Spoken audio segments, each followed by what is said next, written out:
At the end of a long week, its energy levels start going down. So we really appreciate your participation, and we do hope that you enjoy the session and get something useful out of it. And without further ado, I'd like to hand over to my director, David Laborde, from the Agri-Food Economics and Policy Division, to give the welcoming remarks. Thanks a lot, Stephanie. Good morning, everyone. Thanks for everyone to be here with us or connected online.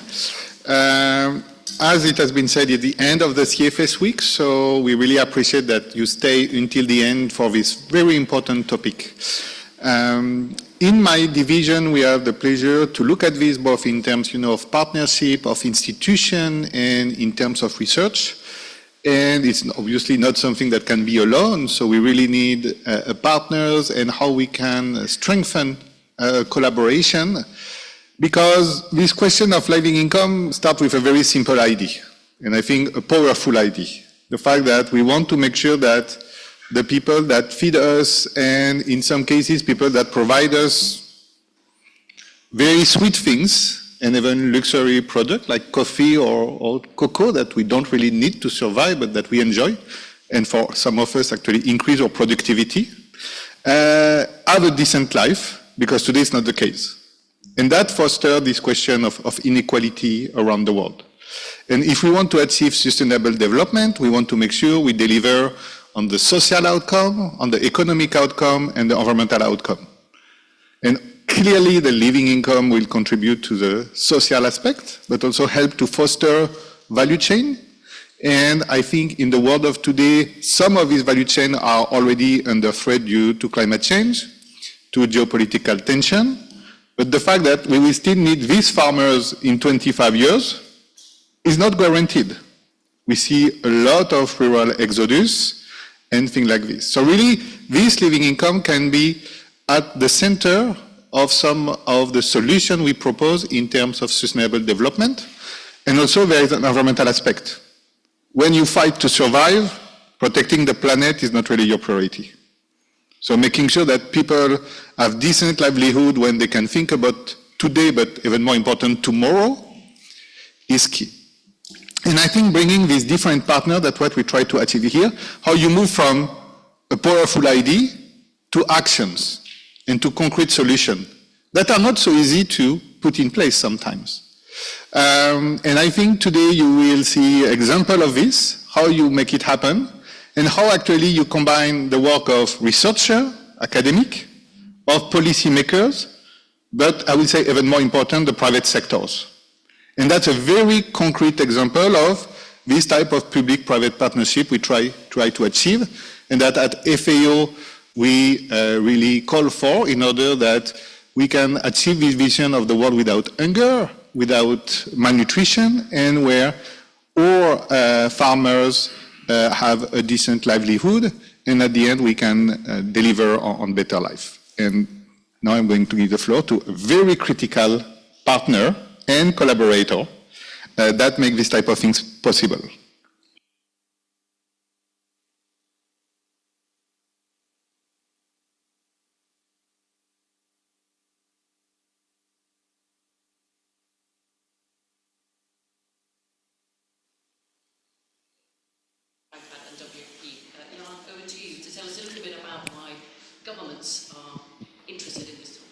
Yes, thank you. Thank you very much. Thank you very much, David, for mentioning our critical role as member states.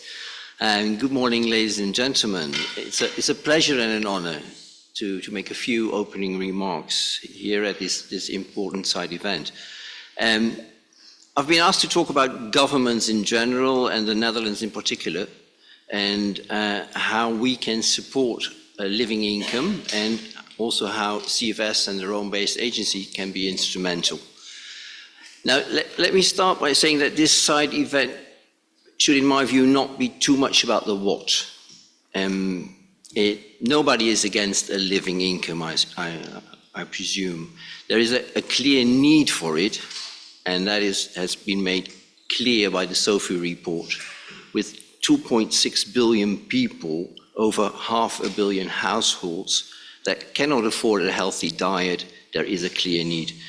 I say healthy diet, but I could also say planetary health diet, as was advocated by the Eat Lancet report. So it is about the how.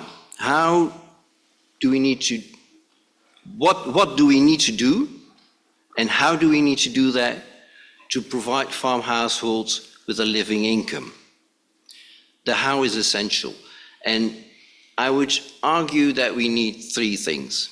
We need increased productivity, we need better pricing, including wages. Wage is also a price, and safety nets. The Netherlands is one of the largest donors in agricultural development, supporting thousands of projects and programs that increase sustainable production and productivity. And I think we're pretty good at that. In general, the development community is good at raising production and productivity. However, increased productivity does not always lead to more income. We also tend to look too much perhaps at production per hectare rather than production per household. And I think the living income is looking at this household income, and that is actually progress. In order to increase household income, household production should go up, but not only go up, production should not only go up, but prices should not go down with it. And we've seen in the past very often that productivity went up and prices went down. So with increased production, prices do not have to go down, and for that, economic power is needed. It is a concept maybe from the last century, but I think we have to look more at economic power again. And therefore, the Netherlands also work with farmer organizations and producer organizations. And we also facilitate these organizations to start agricultural processing and move up the value chain. And I think that is essential to, in the end, provide farm households with a living income. It also provides these households with non-farm income, which is also essential. Let me give you an example of where I think it works well. The IDH, the Sustainable Trade Initiative, works together with IFAD and the Mars Company in Sulawesi, Indonesia, with cocoa smallholders. And this kind of combined effort to improve productivity of these smallholders and then link it to a large company and to the market, that seems to work. But I must say that maybe it's relatively easy when we talk about cash crops. It's probably much harder in food crops, and more is needed when we look at food crops. And I think there, especially in food crops, there is an essential role for the governments of developing countries.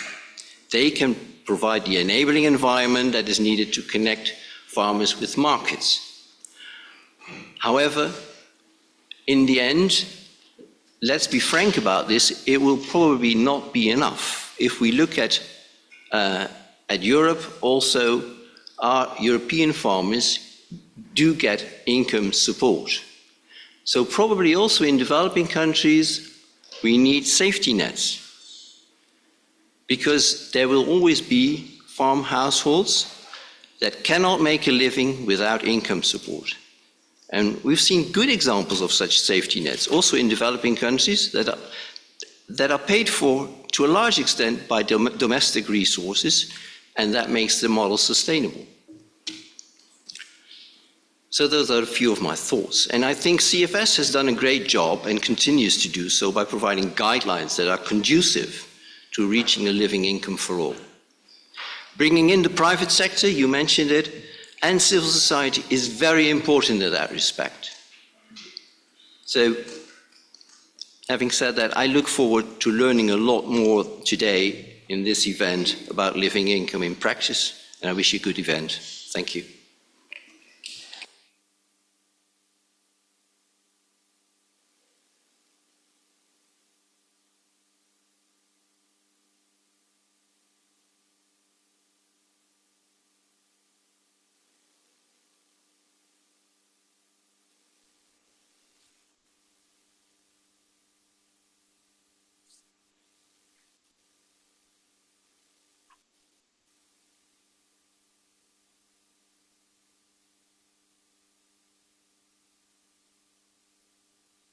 You. Apologies for those online. Paul, over to you for some opening remarks. Thank you. Thank you so much, and happy to join you offline. I left Rome like 2 days ago, but I see you are full of energy for the last day. So I'm really honored to be part of your group right now, and to speak a little bit about an issue that really lies at the heart of many of the global challenges we face. It's the payment of living wages and living incomes, particularly in agriculture and food systems. And these are not just technical terms or economic ideals. They are really fundamental to achieving food security, reducing poverty, and upholding international human and labor rights. And they offer us a practical pathway to implement key CFS policy commitments on reducing inequalities and advancing equitable livelihoods. At a time of global crisis and growing uncertainty, economic resilience is more critical than ever, especially for those who are most vulnerable in our global food systems. Economic resilience starts with secure livelihoods. And that means ensuring that smallholder farmers and agricultural workers can earn enough to meet their basic needs, recover from shocks, and plan for the future. We know that low incomes combined with rising living costs, land insecurity, and volatile agricultural markets form a web of barriers that keep millions in poverty. Without adequate incomes, farmers cannot invest in good agricultural practices. They cannot send their children to school, access essential services or nutritious food, and they cannot contribute to the very sustainability we all aim for. Thus, ensuring living incomes and also living wages is not only a moral imperative or development target, it is an essential prerequisite for a more resilient, equitable, and sustainable future. And this is the reason why, as German Ministry for Economic Cooperation and Development, the BMZ, the promotion of living incomes for farmers and living wages for agricultural workers is a strategic priority. In 2021, as you know, Germany, together with the Netherlands, signed the joint declaration on living wages and living incomes. I think a landmark commitment that recognizes the crucial role those concepts must play in shaping the future. In 2023, Belgium and Luxembourg joined the commitment as well. This declaration outlines a shared agenda for action. It served as the starting point for the coordinated support of the Netherlands and Germany for the International Labour Organization's work on the definition and implementation of living wages, and also on the exploration of the concept of living incomes. But achieving these goals requires more than commitments. It demands inclusive partnerships that empower producer and workers' voices and encourage collective action. Therefore, we are very pleased that the International Labour Organization is now taking a leadership role by adopting a definition of living wages and launching the initiative on living wages under the Global Coalition for Social Justice. This is an important and timely step, and we fully support it. The ILO brings vital expertise in promoting decent work, labor rights, and social dialogue, and together we can scale up efforts to turn principles into action. When it comes to living incomes, we believe the FAO is uniquely positioned to take a leading role in championing living incomes within the agricultural sector, given its deep expertise and global mandate. And therefore, we really call and hope that the FAO will strengthen its efforts and work closely with partners to make living incomes a central pillar of food systems transformation.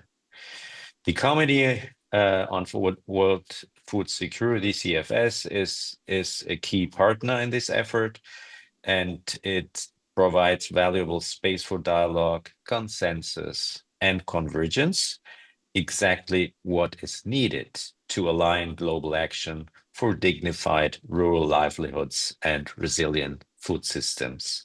So let us continue to work together with urgency and with resolve to ensure that every farmer, every worker, every household can earn a living income, and that dignity, fairness, and opportunity are not the exception, but the norm. With that, I thank the FAO and Living Income Community of Practice for hosting this conversation and for your continued leadership. I thank you so much. Back to you. Thank you very much, Paul, for taking the time to join us today. Thank you, Jan, as well, and David. We're going to transition now to our next panel and the next session, where my colleague Sheila from ICIL and the Living Income Community Practice will talk a little bit more about what is living income. Sheila, over to you.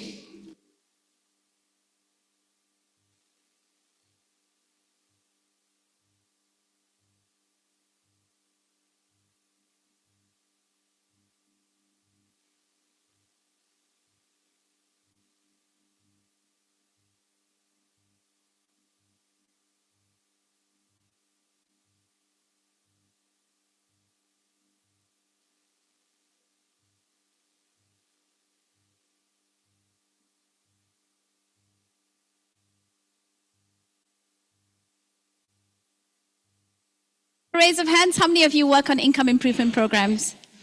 Great. How many of you have heard of living income? Oh, very good. So what we'd like to do is, over the next couple of minutes, just run you through the living income concept, explain where the traction on living income is, and what's needed to scale momentum of action around producer livelihoods. And I want to start with this question. How much does a typical household in a given place need to earn a decent standard of living? It's a simple question, but it's a powerful one. It takes us from survival to dignity. So it's really asking the question. Across the world, millions of producers are still earning far below what they need to earn to be able to afford a decent standard of living. The living income concept the idea of it starts right here. The recognition that every person deserves the right to earn a decent standard of living. So then you might ask, so what is a decent standard of living? And how do I know if the producers in my supply base or in my country, in my region, or my commodity actually do earn a decent standard of living? So first we have what we call a living income benchmark. So this is the reference, just a reference. And it's a study done to understand in a given place, what is the cost of a basic but decent standard of living. As you can see here, it comprises food, decent housing, essential needs, and it has a buffer for unexpected events. So this is where it takes it from just survival to accounting for the fact that producers go through a lot of different challenges, and we want to build that in. So that is the living income benchmark. Again, this is the reference, and there are other proxies for referring that are also available, but this is it's underpinned by a credible methodology that looks at how do you calculate that. And then you'd ask, okay, so then what do farmers in our given region or our commodity actually earn? And that's where we come to actual income. So measuring what a producer in a place actually earns. And we know farmers get their income from multiple different sources, from farming crops or outside farming crops and other sources of income as well. So when you compare the two, then the difference between what they should earn and what they are earning is then the gap. And the gap is our roadmap for action. If that gap is small, good. at least there's not much that we have to do to cross that gap and make sure that producers can earn that decent standard of living. If there's no gap, even better. But the reality is, and we've seen this in many of the studies that have been published, the gap is very large in a lot of agri-food commodities. And that gap gives us that roadmap for action. That gap allows private sector partners, governments, development actors, a sort of evidence-based goal for us to work together to say we need to close that. So it's almost like a measurable reference point that we can use. One thing I would like to say is that there's no such thing as actually achieving a living income. It is just a reference. The target should not be a living income. What we're trying to do is aim for much higher than that. This gives us a step in the right direction, but it's not the end goal of what we want to see. It's just a way to gauge where are we today and what more do we need to do further on. Then in terms of traction and the movement of living income itself, many people don't know where this started, so I'm just going to give very quickly. Back in 2015, you would have heard about wages, living wage. The conversations in the government sector were really very much rife at that point. But at the same time, people were saying, okay, we're talking about wages for workers. How do we then look at income for smallholder farmers? And who's responsible? What strategies do we put in place? What underpins both living income and living wage is we want workers or producers to afford a decent standard of living. But the strategies to close that gap is a little bit different in both. Well, actually a lot different in both. And so back in 2015, a few organizations, as a Sustainable Food Lab, GIZ, ISIL came together and said, let's host a space for conversation, because we know people were working on it, we know there were practitioners working on it, and we said, let's start this space called the Living Income Community of Practice. And that's essentially it. It is a community of practice. We know there was a lot of work being done, and we wanted to just bring together practitioners to say, let's move from isolated projects on income improvement. Can we work together to have collective progress, to talk about the challenges? And I'm standing here and I can put up my hand and say, there still remain a lot of questions around the methodologies, around the strategies, what works in which commodity.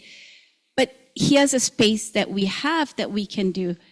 Along the years, there's been a lot more work on living income. Today, the community itself is made up of all the partners that you see at the table here today, as well as the partners that you see online. We've got IDH, we've got OFI, OLAM, and many more within the community of practice. And it's really a space for us to share frameworks, share collective progress, exchange thoughts and ideas on this. And what we are pushing for is essentially to have it picked up and become a bit more mainstream so that we're all speaking the same language and we can progress collectively. And finally, just this last slide that I want to emphasize on. To work on incomes is not the role of just one actor. We need to move beyond just looking at transactional strategies, so like one-off payments. We need to think about transformative action. So inclusive business models is one. We also want to have enabling policies in place to support those. We also want to make sure there is technical support for producers on the ground.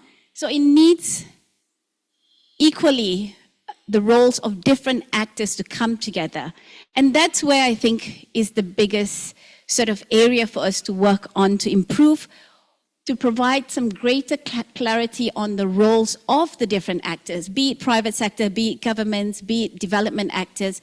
We need to make that clearer. What are different roles they can play to actually enable this and to address some of the systemic barriers that underpin the issue of livelihoods for producers. And to talk more about that, I'm going to pass to Stephanie. She's going to lead. We've got 3 panels that I'll be talking. We're going to hear 3 different voices. So we've got the governments first, we have the private sector, and then we have multi-stakeholder initiatives to share what they think and how they are putting in place the different roles. So I'll pass to Stephanie to talk to the governments. Thank you, Sheila. So as Sheila mentioned, it requires a multi-stakeholder effort. So this first panel will examine the role of governments and public agencies and their role in the living income approach. So we're fortunate to have representatives both from producing and consuming countries, so we can actually hear from both sides of the supply chain. And I would like to introduce our panelists. So online we have Alex Asanvo. He's the Executive Secretary of the Côte d'Ivoire Ghana Cocoa Initiative. And here in the room we have Sandy McCleary, the UK Deputy Permanent Representative to FAO. And we have Anja Wagner, the German Alternative Permanent Representative to FAO. So welcome, panelists. Okay. We'll start with Alex. Good morning, Alex. Thank you for joining. Good morning. Good morning. So I have a question for you, the first of two. How can living income frameworks help governments design policies and investments that close income gaps while advancing national goals on food security, decent livelihoods, and human rights? And it would be great to hear your own personal experiences and examples from the Côte d'Ivoire Ghana Cocoa Initiative. Thank you. Over to you. Thank you. Thank you very much. And good morning, everyone. It's a great pleasure to share some of the learnings. So first, Côte d'Ivoire and Ghana, through the head of state in 2018, have decided to come together to build that unique partnership on commodity between two countries. And that came from two perspectives. One, both countries represent over 60% of the global production of cocoa. And two, both countries were facing in 2018 a crash of the market.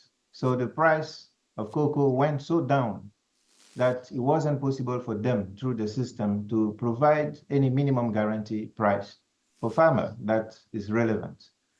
So both countries decided to come together, and a few years after, exactly 2021, the initiative was created, and I was appointed by the two head of state to coordinate the effort for the both countries to build up systems that will help us improve revenue for farmers. First thing were to look at what could be the best mechanic to protect farmers on price crash or price development. So living income were the first one. So setting up a price mechanism, which is a minimum guarantee that cover cost of production for farmers and put it as a minimum supported by the premium that will set an average level. At that time was estimated to achieve $2,600 per ton exports. And that was the ambition we had. And the learning we have is that there's no way as a government alone you will solve this problem. You need to engage industry. We have been working with some of the companies here present. We have been bringing everyone together, but it was not the easiest thing because when you talk about price, it's become complex. No one can influence price because it's market. The market is broad than just as stakeholders. And we imposing that are starting to be a threat. So a weakness for both Côte d'Ivoire and Ghana because we have been becoming too expensive. And the industry were looking, or some industry were looking for cheaper cocoa. So it brings us to a reflection. Achieving sustainability need to go through living income.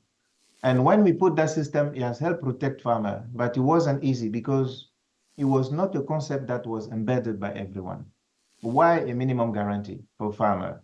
How do you assure that cost of production is being covered? Because over 50 years at that time, cocoa was sold below cost of production. And we are trying to solve poverty. As you know, Côte d'Ivoire or Ghana, we always often say, Ghana is cocoa, cocoa is Ghana. I heard someone saying, this is for fun, but for us, cocoa is linked to social development. It's linked to livelihood. It's provide cash to farmers to also invest back in farms or in other crops. So I think that's critical. So it brings us to that reflection. How do we achieve sustainability if you are not able to define a benchmark? And this is why I commend the work that has been done by LICOP and also the FAO involvement. But you have to go to the next level. We can talk later.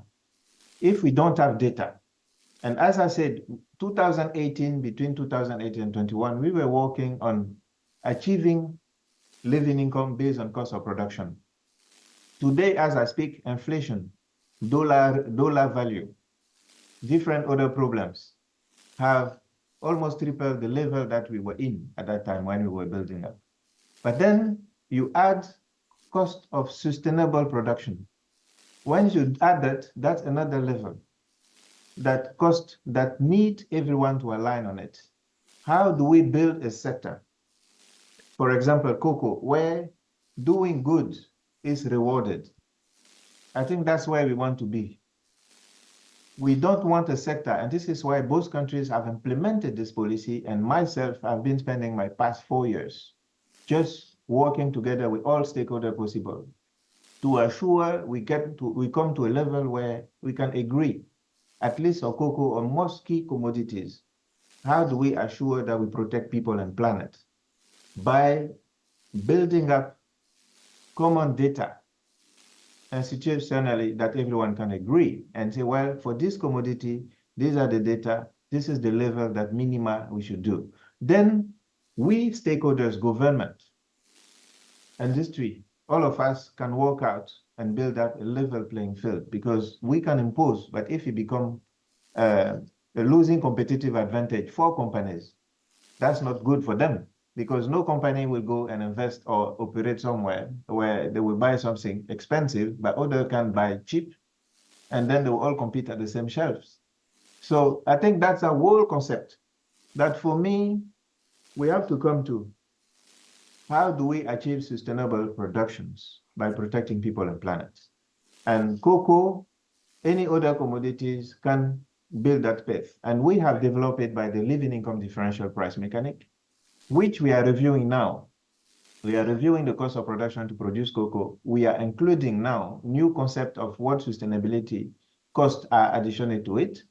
But on top of that, how do we make sure that at the end of the game, whoever is produced cocoa, that you know where it's coming from, meaning traceable, polygon maps, and everything, these people can access to a market on a premium level, or at least on a benchmark that provide the return back to farmer for us government to assure the better revenue and also build up the best quality for farmer. And I think that's some of the works that we do, and we can share more, but in a few minutes, I don't think we can give so much. But again, we are very open to provide and respond to questions on it. No, that's great, Alex. Thank you so much. And we'll come back to you a little bit later.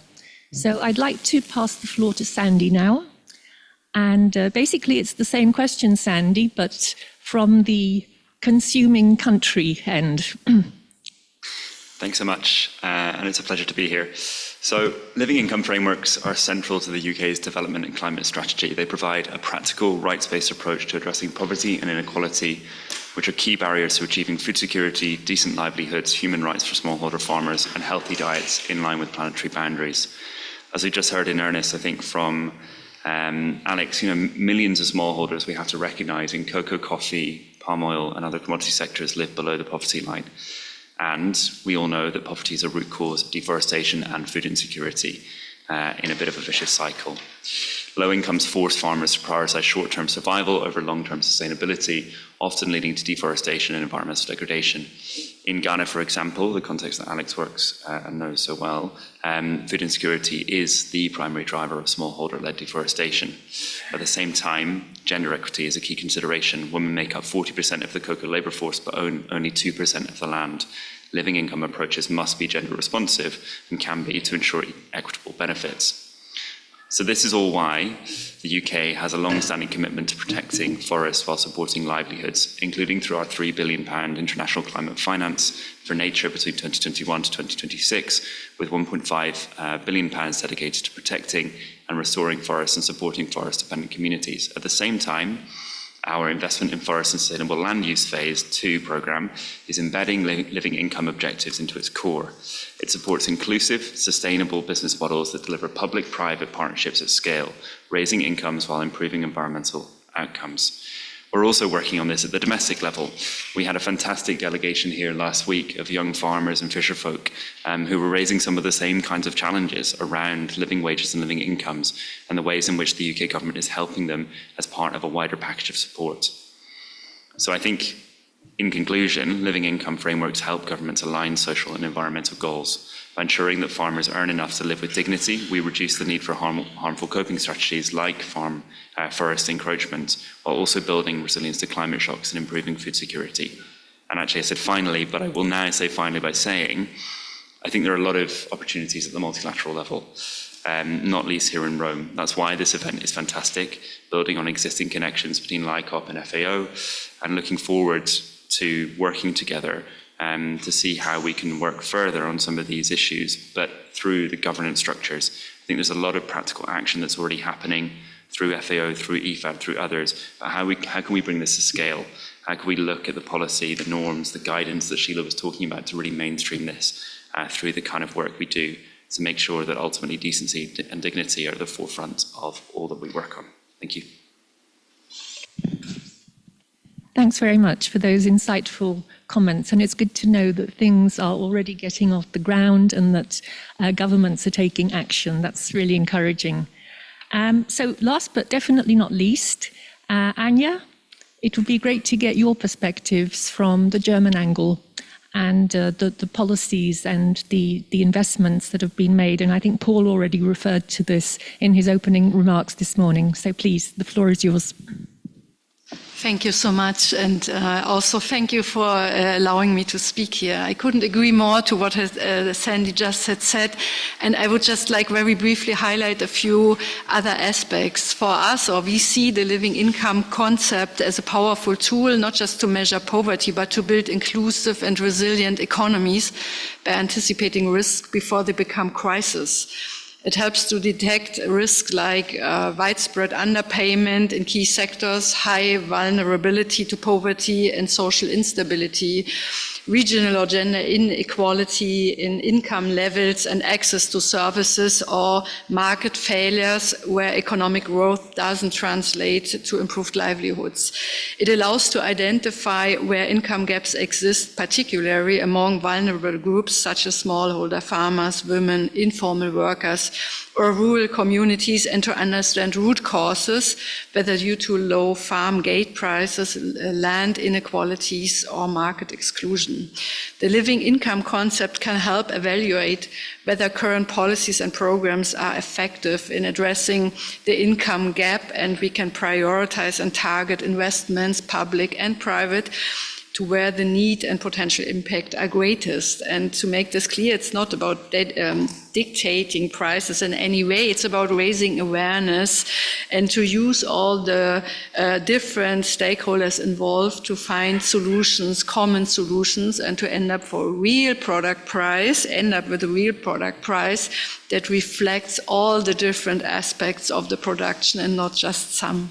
Thank you so much. Thanks very much, Anja. So I'm going to take it back over to Alex. Alex, unfortunately, we're running out of time, so I'd love it if you could keep your remarks really short, within 2 minutes. So the question is, living income offers a common practical framework for action. How can it help both producing and consuming countries work together to create fairer value chains and shared benefits across the agri-food system? Perhaps you could just give 1 or 2 very brief examples of some of those strategies for cooperation between the producers and the consumers. Thank you. Over.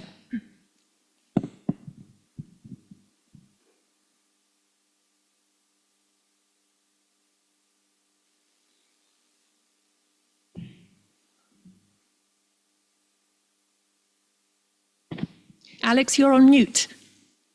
Use the system. Yes, now use the system. They have to unmute me, not me. So, thank you.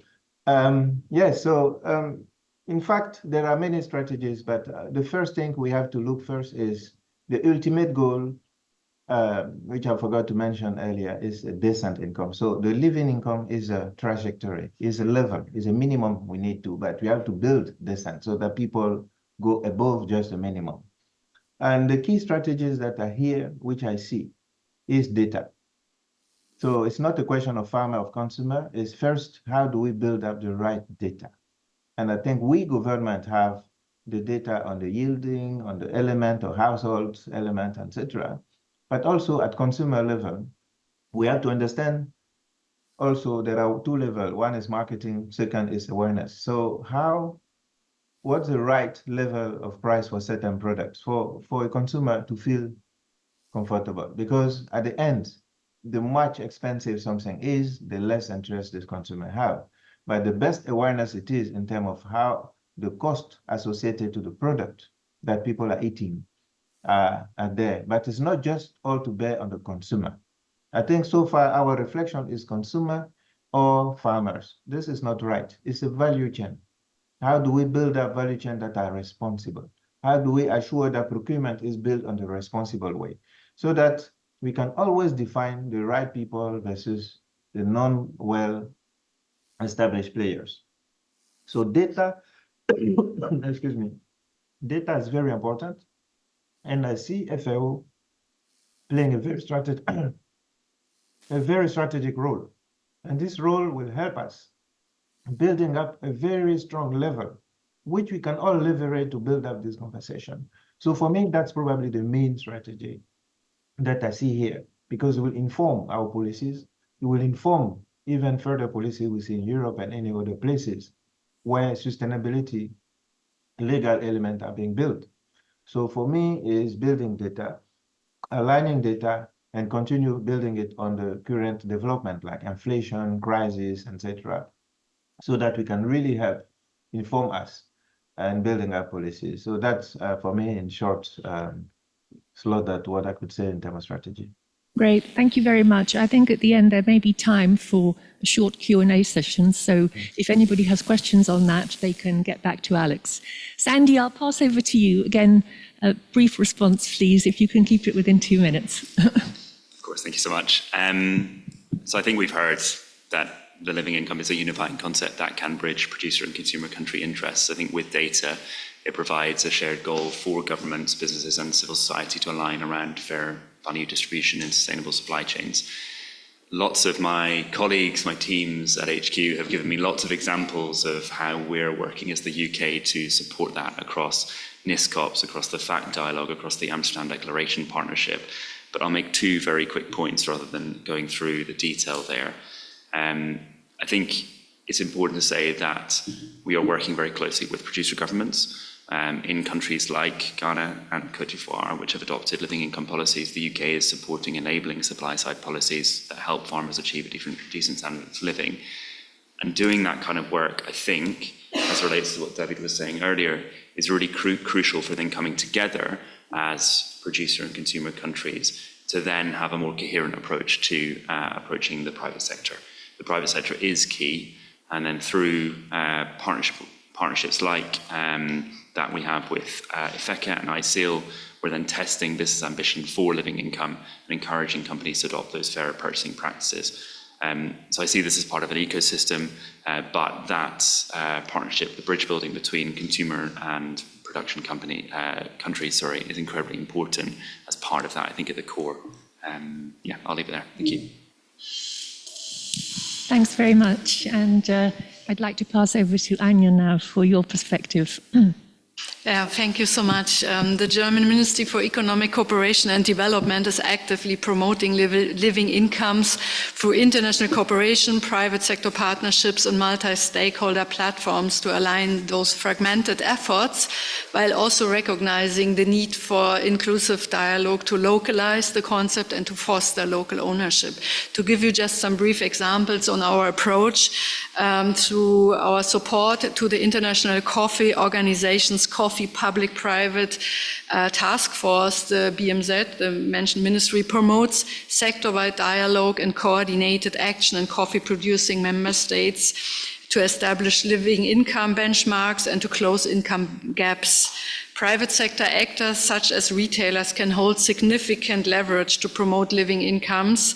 The BMZ is supporting a working group of German retailers in a project on living income in the coffee sector in Honduras and Peru, implementing responsible purchasing practices and contributing to resilient and efficient production systems.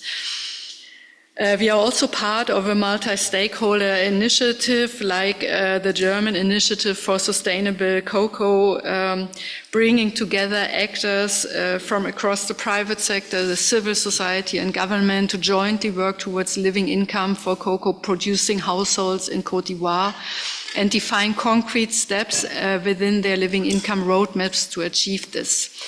To address knowledge gaps and practical questions around operationalizing a living income, the BMZ supports initiatives like the Living Income Community of Practice. It serves as a forum to exchange method, best practices and strategies for measuring and implementing living incomes in agricultural supply chains.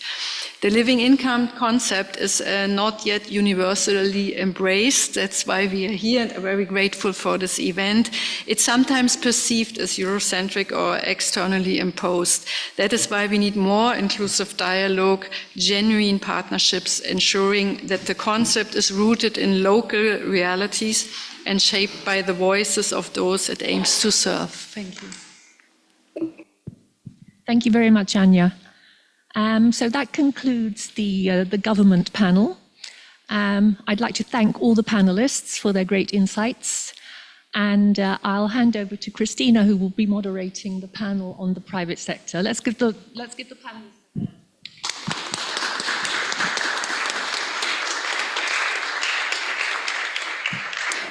Thank you very much. As we've heard, it's about collaboration with governments, both producing and consuming. So we're moving on now to our next panel, working with the private sector.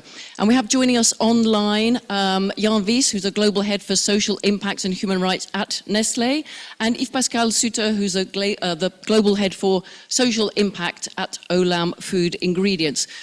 Both of these companies work together on living income. I think they might have some examples of that. But if I could first of all turn to, well, just to make sure the technology is working, and apologies to all of our online panelists because we have had some issues today. But maybe Jan, if I could ask you first from a Nestlé perspective, just tell us a little bit about how living income has proved to be a useful framework for you in tackling some of those sustainability challenges and ensuring a secure supply chain. Thank you, Christina, and thank you for having me with you today. I was really pleased to hear from governments first. It's all about collaboration, and I'll come back to that in a moment. As many of you know, we are the largest food and beverage company in the world, and so as such, we are heavily dependent on farmers. We source cocoa, coffee, fresh milk, palm oil, sugar from about 5 million farmers. And we also actually sell 1 billion Nestlé products every day. So we actually make the connection between farmers and consumers on a daily basis. Living income is important for us because it helps us build resilient farming communities that we heavily depend on, and also help us make a positive contribution to regenerative food systems. Regenerative agriculture is quite essential for us. We have made a commitment to source all our key ingredients, 50% of our key ingredients from regenerative agricultural practices by 2050. So it's quite a big commitment, and it's a transition, right, from where we are to where we need to go. For that, we need to work with professional, motivated farmers. And someone said it before me, if farmers don't actually make a living or a decent income, there is no way that they will embark on this journey with us. So for us, this is really at the heart of our business case. There is also a human rights aspect to it, and I wanted to highlight it. I mean, poverty or lack of living income is also one of the root causes of some of the most severe and prevalent human rights risks we face in agricultural supply chains, starting with child labor and forced labor. So there is also a risk management aspect to this program that we have on living income. I will speak today about a program that we have in the cocoa sector, but we have similar initiatives in the coffee and fresh milk sectors as well. But in cocoa, in 2022, we launched a program at scale that we call the Income Accelerator Program. It's actually a household center program, so the focus is really like on cocoa growing families, and it's based on cash transfers. So I won't have the time to go into the details, but the main driver of the program is based on cash incentives that are given to farmers and their families. I want to share with you the results, which in my view is really much more interesting. Someone mentioned the importance of data and our capacity as a collective to report on progress. From when we actually took this program at scale, we've seen that 70% of farmers adopt good agricultural practices. This is essential. Pruning, agroforestry are actually like practices that will actually help farmers make increase their yields, but also transition to more sustainable farming systems. We've also seen an impact on cocoa yields, 18%. And I agree, that was said before, yields are not everything, but it has also an impact on their income. We have seen an increase of 15% of net income of cocoa farming families since 2022. It goes beyond just income. So we see that this program is also having a positive impact on, for example, what we call Village Saving and Loans Association. So basically the capacity of families to save money and then invest this money in other sources of income like livestock or beekeeping. We've seen that 80% of the households that are part of this program actually do invest in VSLAs, and that helps them generate alternative sources of income.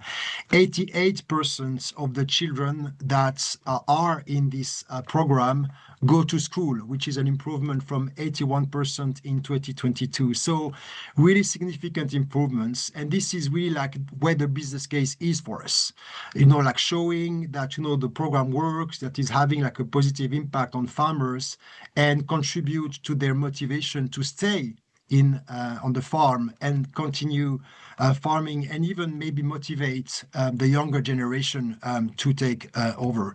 We know that this is not perfect. We are still looking for improvements, but our way of monitoring the progress we make helps us then improve the program.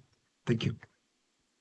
Bringing together some of those multiple impact aims that we've heard from many of our speakers, linking environmental and social together. So, using a living income approach with demonstrable results is a great example. Thank you. Yves Pascal, as one of the world's largest traders, you have a lot of direct contact with a lot of the farmers that we've just heard Jan talk about. How have you been using living income to secure your supply chains and bring about that resilience? Yeah, thanks a lot. We have indeed the privilege to be working directly with 500,000 farmers around the world. And for OFI, the sustainability ambition is something that is at the heart of our business for a number of years. And last year, we have launched our Choices for Change, which is our strategy ambition made clear and with clear targets of what we want to achieve and where. But the question is also why. And why we have also adopted the living income and a livelihood target in this Choices for Change strategy. So the ability of farmers to prosper is central to many aspects of our business. It first has a direct link with the product itself. As it has been said, only prosperous farmers can really invest in their farms. And there is a need of investment in farms for better quality and for more quantity. In many smallholder origins, the cash crop could double with appropriate practices, but this requires investment. And when farmers are just surviving and just looking at the next day, this is not possible. So there is here first a concrete link to our business through the product. But it also goes beyond, right? Because this is also central to human rights and to other social targets. Only prosperous farmers can eliminate the unacceptable social practices like child labor and forced labor, or actively take part and benefit from trainings on gender, nutrition, and safety. There is also a link to the environmental target. This is very much a topic worldwide. And in order for the farmers to be able to invest, for example, in regenerative agriculture that Jan mentioned, that has an impact on the planet, but also on the long-term viability of the farm, well, farmers again need to be prosperous and go out and not be in a just survival mode. On a business point of view, for us, this is also important for the loyalty that we can build with the farmers. When we engage with them over the long term, and again, we are working directly with 500,000, but also indirectly with almost 3.5 million farmers around the world, then we see that this helps the business on that side. We also see that it is important for our business to help us sell this product to customers that are premium customers or important customers who care not only about the product itself, but about the quality, about the social and environmental impact. And it's nice to be today with Jan because we have many collaboration with Nestle. So I want to highlight that farmers' living income is highly relevant for the business, but it remains a huge challenge. According to research, more than 2/3 of the farms around the globe are less than 2 hectares.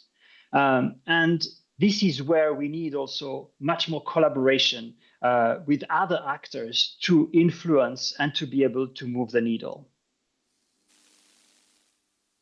And answering my second question, so I'll just pass the mic very quickly back to Jan to say on that collaboration and scale-up piece, Jan, any final closing thoughts? And apologies for hurrying you, but we have to move on to the next panel as well. So any thoughts from you, Jan, on that collaboration piece for scale-up that Yves Pascal just talked about?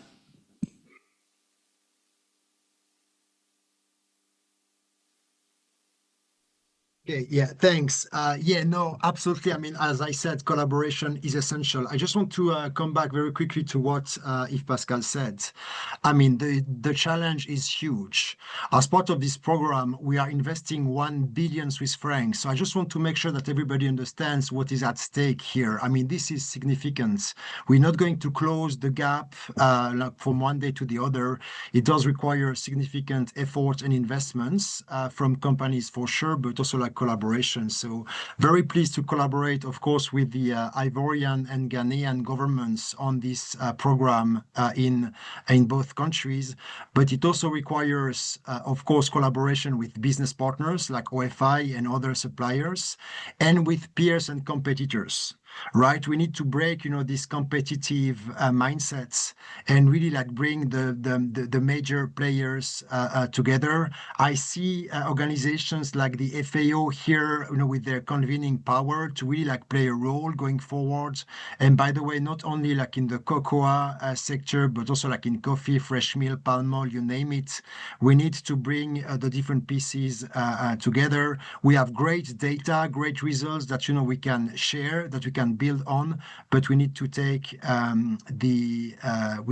take this agenda forward and really like think more at scale together. So looking forward to the next steps here. And as I said, again, we are more than happy to share like all the data information that we have collected in the last 3 to 4 years on this.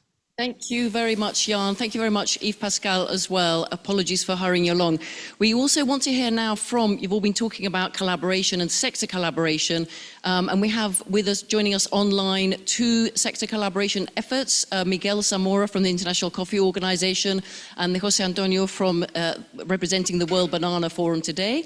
And Vaibhav will also join me from IDH to talk about some other multi-stakeholder initiatives that are coming, if you'd like to join me here. I'm going to be rushing a little bit, so apologies for that. But maybe, Miguel, if I can start with you. With the ICO, the International Coffee Organization's Coffee Public-Private Task Force. Maybe share with us a little bit how living income has proved to be a useful framing for some of the development of shared goals of the task force. Over to you, Miguel. Sure. We are an intergovernmental organization formed by 75 countries, 42 of those producing countries of coffee. And we have the Coffee Public-Private Task Force, in which we bring the largest coffee companies in the world with some of the most important producing countries and consuming countries' governments together to work on key sustainability issues, living income being one of them at the center of the work that we are doing. So with the support of many organizations, including BMZ, GIZ, and others, we have been able to create a global agenda around living income. We have a very ambitious goal that at least 50% of the coffee producing countries, members of the ICO, that will be 21 of the 42, are reaching a living income, are closing the living income gap. That very ambitious goal that has been built with the governments and the companies is now translating to the local government. And they are leading initiatives with the local stakeholders to try to figure out how that goal is going to be achieved at that country. So what type of initiatives, what type of different approaches can work at that country level. So having a global approach, but then locally at the country, that each country creates their agenda at their own specific goals, has been able to help us to make significant progress in setting the global agenda. And we're now at a point in which, with support of additional partners, we can try to really push forward this very ambitious goal and have actually to be able to, in a few years, to report back that we have made significant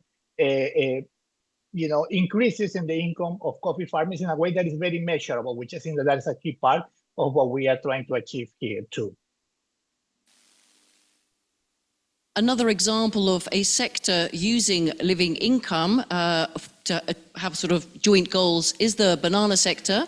Jose Antonio, if we could unmute him, please. Would you like to share from the World Banana Forum, why is living income now proving to be useful for your members?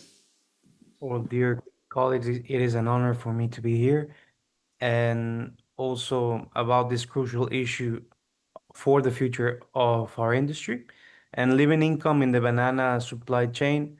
This is not just an economic discussion. It is about social justice for thousands of families who depend on this crop to live with dignity.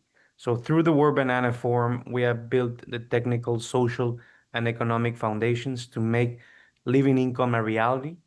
So Wages and Living Income Commission has established a common framework to define and measure living income through the process that we had on living wages, having a benchmark in order for us to be organized with all the actors within the supply chain, implement a pilot project in Africa and in Latin America, promote share responsibility among all actors, producers, exporters, distributors, and retailers. And this is one of the main points, because through the supply chain, what we have held is that there is a lot of requirements from the European market and from other markets to our product. But all these requirements and all the sustainability efforts, we are feeling that they're not being compensated on the negotiation prices. So for bananas, in the last 15 years, we have lost value in 20% because retailers use our product as a marketing hook to win in other products with low prices. But this within the share responsibility process that we have gone through within the World Banana Forum, we have retailers such as Aldi Süd that has changed their purchasing practice, taking as a reference the fair trade methodology in order for them to be a guidance on pricing. So we hope that the different retailers through this process go through as well on taking the reference. One of the important things of having this multi-stakeholder platform is that through this process, we separated, or the discussion separated in first in different platforms per European country through their cooperation agencies, but plea of all the producers, especially from Latin America and banana producers, was that we should concentrate all the discussion in one sole platform, which is the World Banana Forum. And this helped us because at the beginning, we were summoned in 10 different meetings from different countries talking about the same issue. And we didn't have a mediator in order for us to have someone to guide the agenda that has no side. So that is looking forward for looking like all the supply chain issues. So this is the importance of this multi-stakeholder platform. And a key example. Sorry to, because we are running out of time and we have to leave the room shortly, but I think a great example, and thank you for highlighting the role of the different actors and having that sort of common understanding then of what should we all be working to in our roles and responsibilities for understanding and achieving living incomes. Very quickly, Miguel, any lessons learnt on how to scale up some of these living income initiatives, as you said, from global to country level, in just one sentence? And then, Jose Antonio, the same question back to you. Sure. I think that right now, a lot of the feedback that we're getting from companies and governments is the focus on action. We have spent a good amount of time trying to set clear understanding about what we mean with living income, how we can measure the living income gap, but now we need to show the results. So I invite many of the companies that are working on different initiatives that can help to increase net income from farmers, that they can use the methodology to try to show how these initiatives close the living income gap. At the same time, I invite international organizations working in agriculture to try to join us in this initiative that bring companies and governments together so we can actually have that major impact in that very ambitious goal that we have by 2030. Thank you, Miguel. So again, kind of taking the initiatives, working together in collaboration in order to scale up. Jose Antonio, last thought from you on what we need for this scale up, or any lessons learned that you have to share? Yes, we producers cannot manage the agenda alone. Buyers, supermarkets, and also consumer need to share the responsibility through this process. So we need economic transparency, traceability to ensure that prices increase truly benefit those at the region, and at the same time we promote partnerships to support more efficient and sustainable production models. Thank you to Jose Antonio, because joining us from Ecuador at a very early time. So really appreciate you being able to come and join us. I just want to turn for a last word to Vaiba Pampaya from the IDH Sustainable Trade Initiative, also working a lot with sector organizations. Some of your reflections on living income, lessons learned, and how they could be used. Over to you. Thank you. So as IDH, we are a non-profit that's based out of the Netherlands, and we've been working towards sustainability in agri supply chains. And we've been using the concept of and the framework of living income since its inception. For us, what's exciting about the concept that really helps us drive more tangible action towards economic improvement. Working towards economic improvement for farming households is not a new concept, but the way the living income framework is, it really allows us to make it a bit more tangible. And we've been using the concept in various platforms and forums that we've been convening, but also in our one-to-one partnerships with various private sector companies. We also established what we call as a living income roadmap, which outlines 5 simple essential steps that organizations can take, which also act as a milestone to track progress, but also at the same time create space for very strategic dialogues between different stakeholders. And we've been working with using this concept and the roadmap across various multi-stakeholder platforms. For example, we have a business action committee, which is all the leading companies that are working on the topic of living income. That includes the likes of OFI and Nestle, from whom we heard before, but also other companies like Unilever, Mars, who are working on this concept. Apart from that, we also convene a lot of multi-stakeholder initiatives in sectors like cocoa, coffee, cotton, palm, spices and also vanilla. And in all these sector initiatives that we are convening, when it comes to farmer income improvement, we've been using the concept of living income to drive those discussions. More recently, in terms of scaling up and also adding, seeing where in different places where we could use this concept, we've also introduced these concepts in our landscapes initiatives recently in India and Indonesia. For example, the Indonesia landscapes is under the NISCOPS program that Sandy mentioned. And there for us, the program already had a very strong lens on deforestation. And also had a inclusivity pillar for farmer incomes. But now we've used the living income framework to make it a bit more tangible on how we can actually drive that action for farmers on ground. Again, bringing out that this helps with the environmental efforts as well.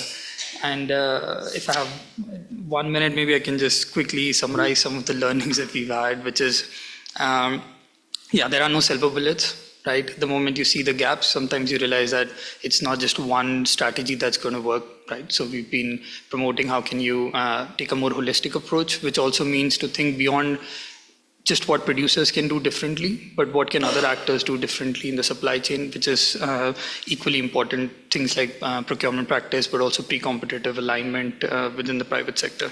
And the other big piece that we've learned is that data is key. And more increasingly, we are trying to promote data sharing initiatives because we feel like in our heads we all have this magical idea of what data can do for us in terms of driving insights, but that requires a lot of data, and that's something that we've been pushing quite a lot. Thank you very much, and apologies for having to rush everybody, but there's a lot to cover. So as you've seen, living income is something that is being taken up increasingly by producer governments, by consuming governments, by multi-stakeholder organizations, and by the private sector. There's many questions, there's no silver bullets, as you said. The Living Income Community Practice is a forum for a lot of these discussions to continue. But to close us off, David, I'd like to hand back to you for the last remarks. But thank you very much. Thanks, Maribel. And thank you very much, Miguel and Jose Antonio. So thanks a lot. Thanks for all the participants and the brilliant presentation we have. For the sake of time, I'm going to be very brief.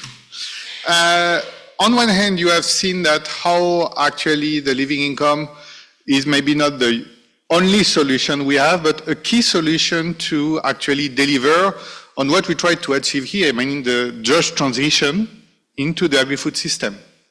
And so that's one of the key elements that we try to promote.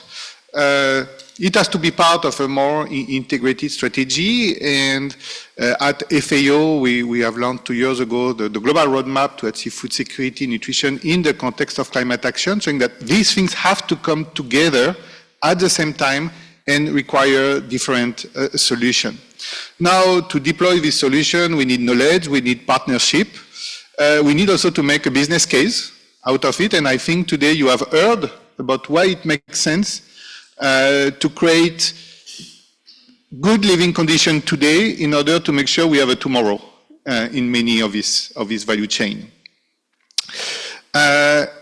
And there is a long tomorrow, and there is the short-term tomorrow, and I think with the Living Income Community of Practice, FAO, we will intensify the collaboration in 2026. And that's different part of FAO that contribute. Of course, I'm very happy to represent ESA with the colleagues, but we have other part of the organization that contribute, our colleagues from the trade and the global value chain work, the investment center, and so on. So we will have more policy dialogue, we will have more technical workshop, but I think something we will also very accelerate on our side is how we bring this concept into the programmatic activities of FAO in country. So working with our country office to understand this, to integrate it in their program, and that's where we connect also with other initiatives of the organization, like the SCOPE initiative that has been piloted during 2 years to see how we can make sure that all the innovation and work we do in headquarters can be embedded concretely in country-level activities. And so this is always, this link between this global discussion and in-country action that we try to conduct at FAO, but with our partners. And so more is to come. Thank you very much.